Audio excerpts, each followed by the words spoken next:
hardcore gamers and console wars. Ain't their name, they ain't the same. It's planes, trains, and video games.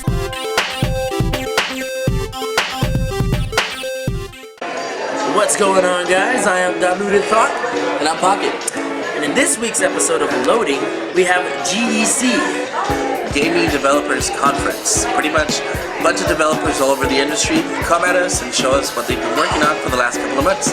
That's right, and I just woke up, and he just took a shower. We didn't wake up together or anything. No. Separate houses. But we're here at Chili's, that's right, Chili's, show, to bring you this episode.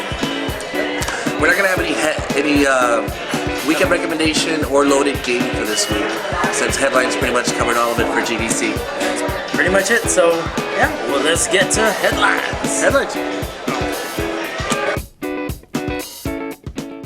Kicking off news for GDC 10, we have news of the last and most important fighter for Super Street Fighter 4.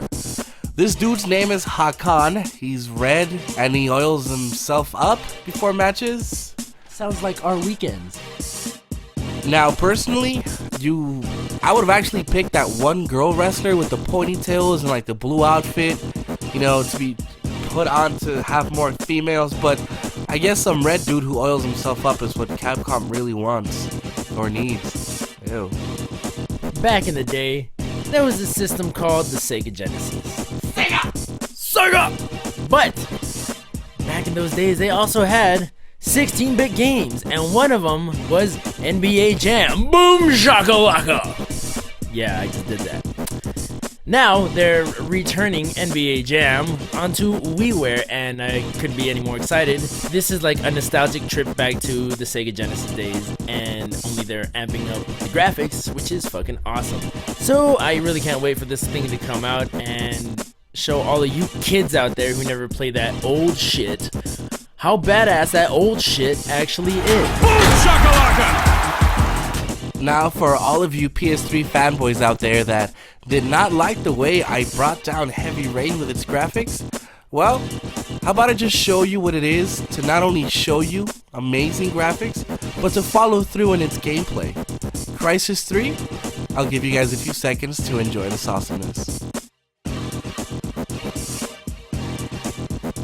And that is what a finished product should actually look like when you're hyping up the graphics so much. We cannot fight new wars with old weapons.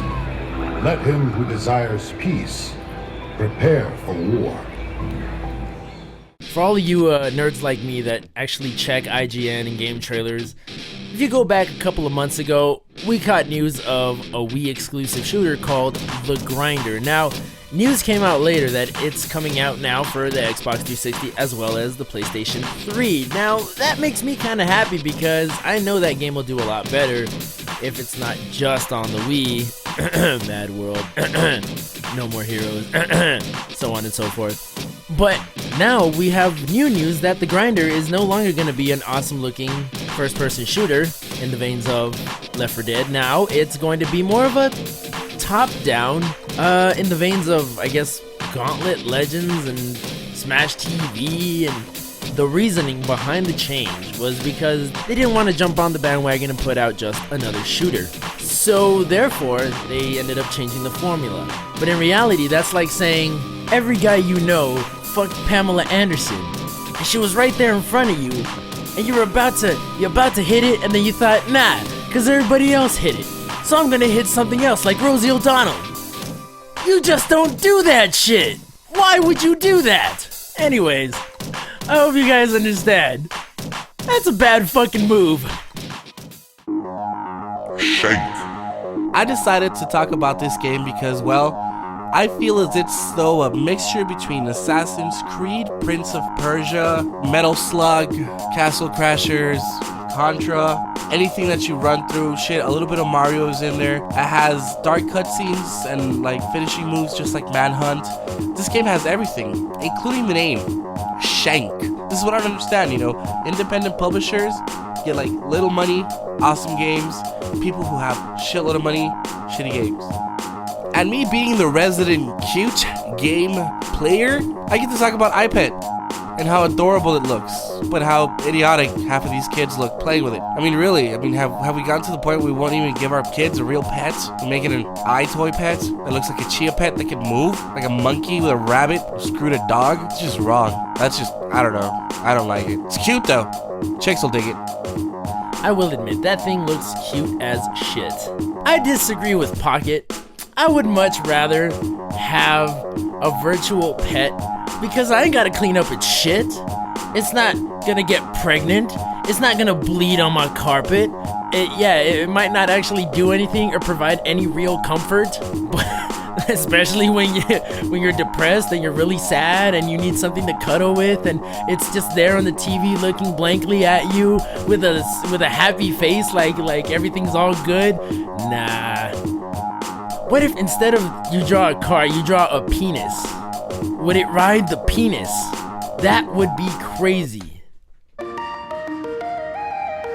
And the biggest gem coming straight out of GDC is Sony's announcement of their own motion sensitive controller, and the name is going to be Get out the way. simplistic, yes, amazing, maybe. Having a 3-axis gyroscope, a 3-axis accelerometer, the spirit and the sensor. I really don't understand what that says. Oh, okay. Oh, that's his colored. Sorry. Colored sphere and a magnetic field sensor. This is pretty much this Wii's Wiimote with the Wii Plus sensor and a ball at the end of it that changes colors. I mean, what else can I say? That's what it is. And companies are all over it, you know? 505 Games, Capcom, EA, Konami, to name a couple, have jumped on the bandwagon to make games for this controller. Considering the Sony move is a blatant ripoff of the Nintendo Wiimote Nunchuck, I figure, why not give it a chance, right? Let's see what it can do. So, Sony is already putting out a game called Motion Fighter. It already has a stupid name, but maybe it might actually play pretty well. Now, if teabagging capabilities aren't in there, we don't care. Now, aside from the crappy Photoshop images that they've given us of, people who don't look anything like gamers using it, and as if they're having the biggest fun of their lives, especially that one Oriental guy on the left, it comes with so many questions. Why $100? If it's a family game, you're gonna need 4. That's $400 for your family. You can buy a Wii and an extra controller, or 2 for that money. It doesn't make any sense. Sony, instead of trying to play catch up with your competitors, why don't you try and do something on your own? Yes, everybody can point at Natal and be like, oh, they're trying to copy. No, they're trying to take controllers out of the equation. They are trying to add something else to video games. But it's more of a technological advancement than putting a ball right next to a Wiimote. Just goes to show you, if you're gonna rip somebody off, make sure you do a better job than they do, and make sure that it provides us with everything we want and need. If the donkey punch ability isn't in there, we don't care. Alright guys, and that wraps up this week's episode loading 4. Straight out of GDC. Now, something new for episode 5, we're going to be debuting the Versus segment, as well as headlines and a weekend recommendation. Downloaded game of the week again. That's right. Remember guys, YouTube on top, Twitter's on the bottom. Hit us up. Any other thoughts? Chili's was good. No more vagina mouth.